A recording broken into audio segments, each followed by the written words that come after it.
Waalaikumsalam. Oh, memang lama.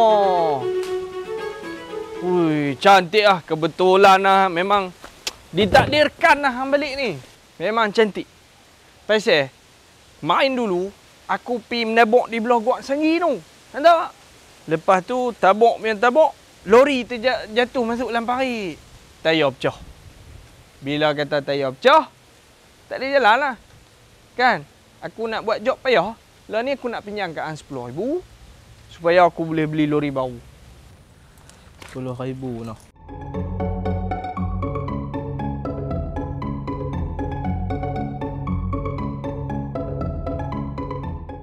Hang dulu kan kerja kat Singapura.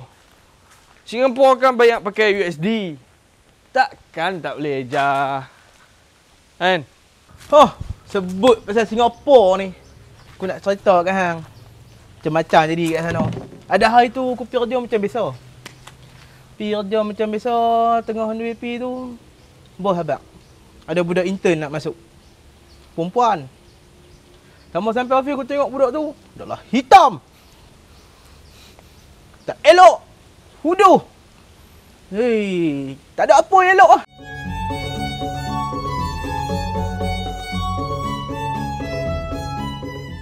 Lepas seminggu tu, satu apa pun tak boleh lagi.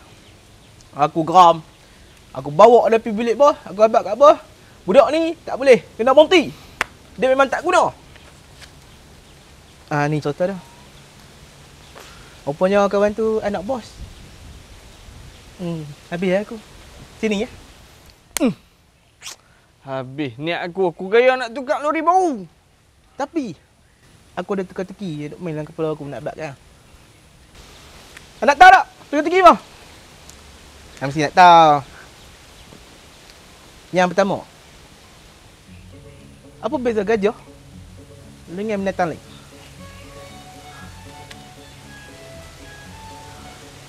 Anak gajah. Yang kedua, pasal apa?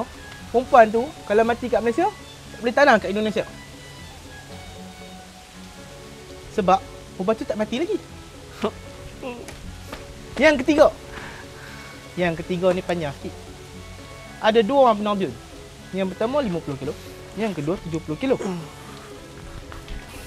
Yang mana satu bumi dulu? Aku duk pening lah teka-teki ni. Tapi jawapan dia Nabi Adam. Teka-teki yang keempat, macam mana nak pergi matahari waktu dia sejuk? Waktu malam lah kan? Maksudnya aku ingat macam tu lah teka-teki dalam kepala aku tu. Kan?